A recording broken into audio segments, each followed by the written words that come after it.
So, in my last few BBCs, I have been talking about the practice of the 6 recollections.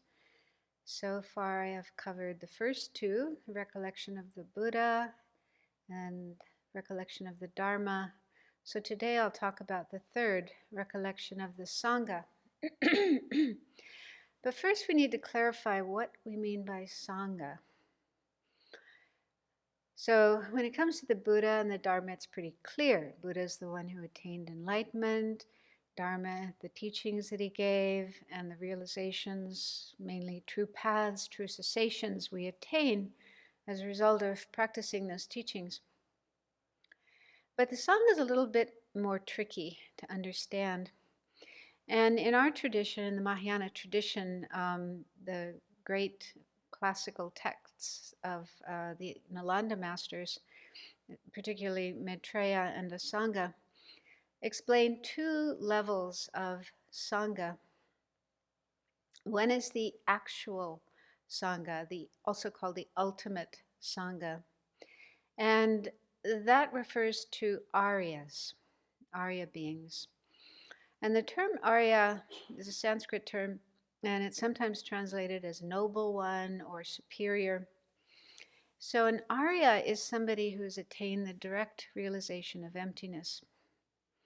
So we've heard about emptiness, we have some idea what it means, but really needs to be emphasized how important emptiness is.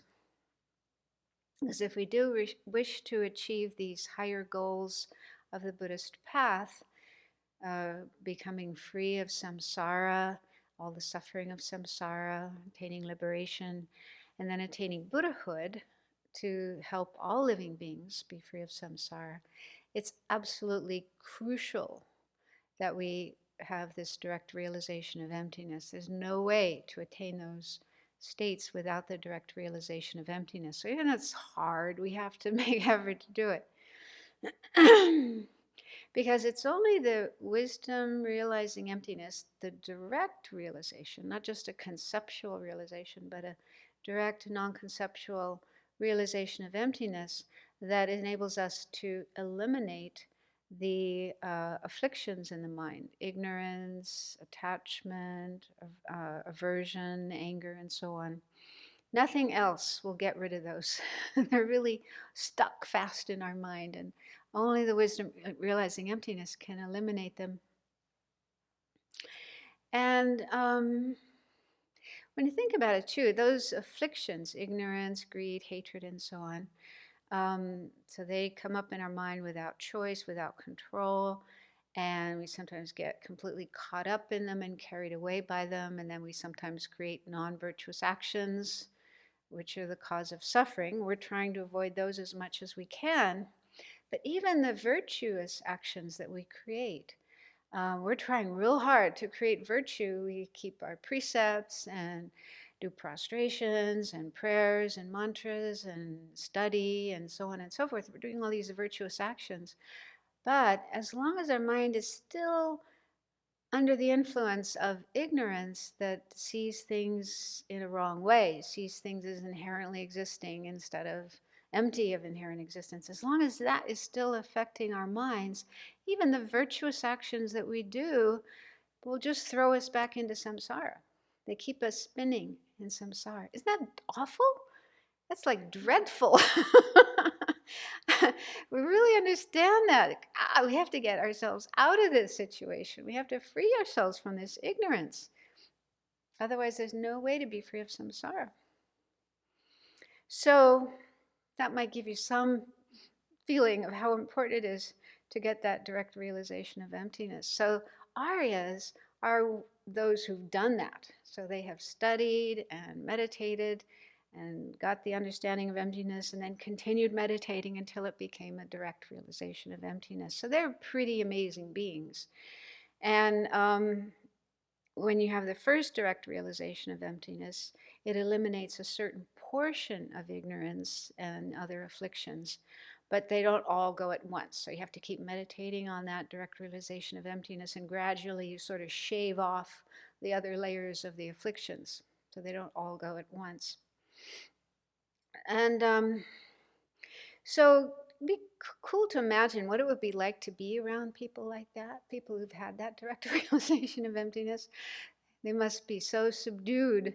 I mean, even if they do still have some afflictions in their mind, they're very much under control. So they're not acting out their anger and their greed and doing non-virtuous things and so on. So they'd be very peaceful and subdued and calm and kind and pure and virtuous.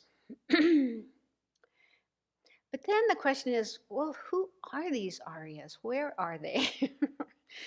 As far as I know, there's no Arya association that we can look up on the internet and find out if there's anybody in our local area. I'm sure there are in this world Aryas, but they're probably tucked away in the jungles of Southeast Asia or Himalayan caves or monasteries. They're not necessarily advertising themselves. Probably at the time of the Buddha, there were lots of Aryas. There's lots of stories of people meeting the Buddha and almost immediately gaining that direct realization of emptiness and then going further and even becoming arhats. So there are probably a lot around at the time of Buddha. But nowadays, it's a little hard to think, okay, who are these Aryas I'm supposed to take refuge in? But then Aryas include Buddhas.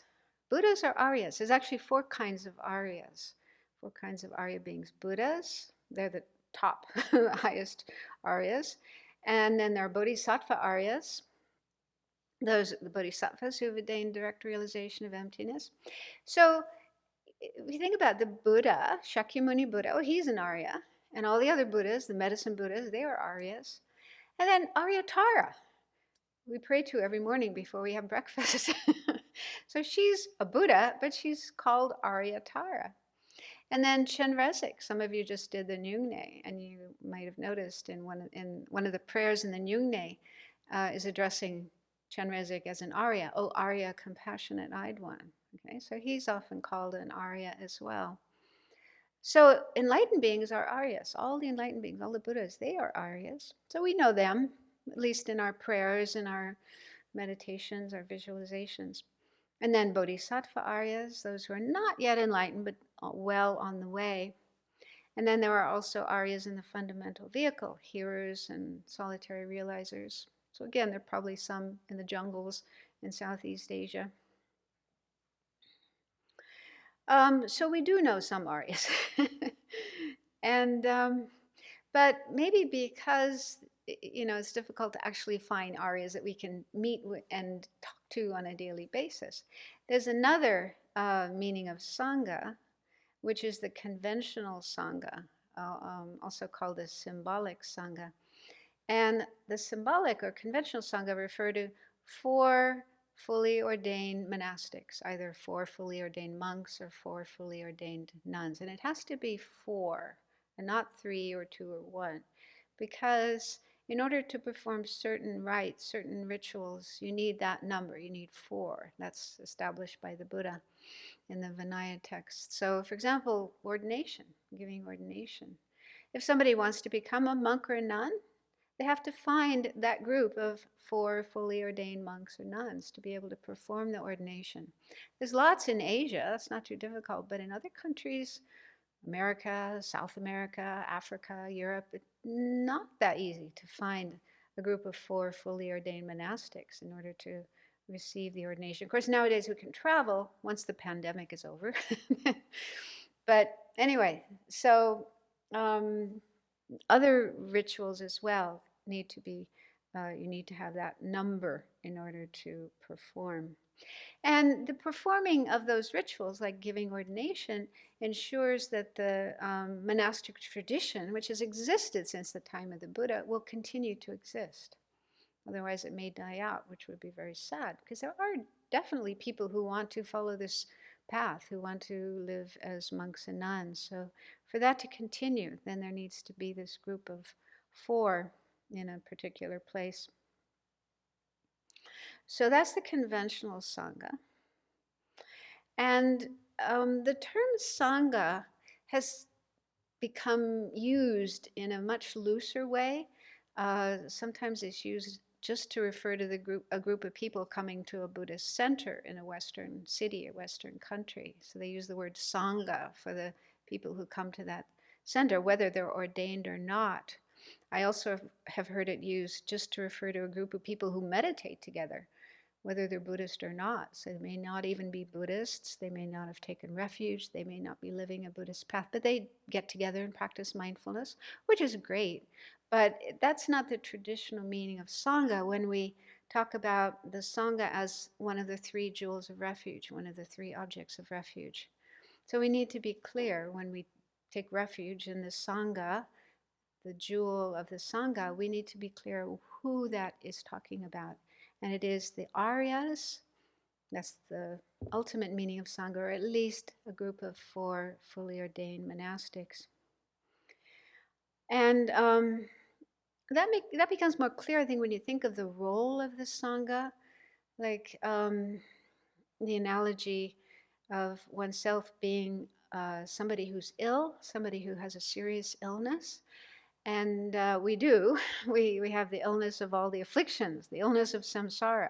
So we're really sick with those problems.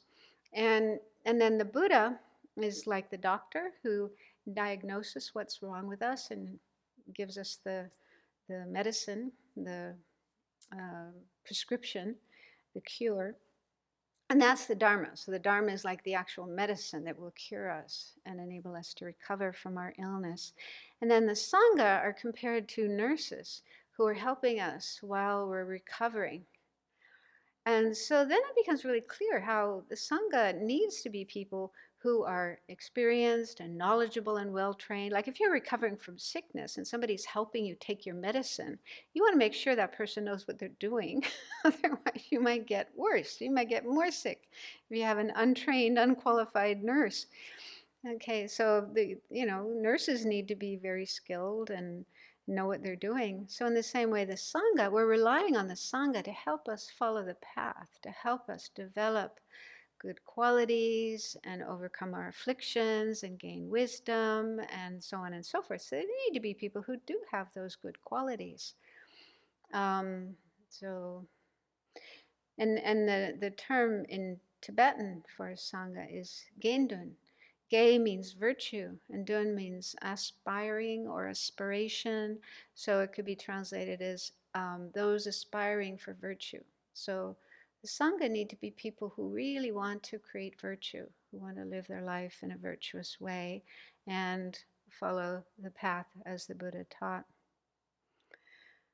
So in my own experience, in the early days when I first started learning Buddhism, and then I became ordained, and I was living with a small community of Western monks and nuns at Kopan Monastery, I really appreciated, even though some of them had only been ordained a few months longer than me, they weren't like long-term ordained people, but I still saw really good qualities in them. Some of them were really, really dedicated and very sincere and very virtuous. And I just felt so grateful to have the opportunity to live with them and practice with them.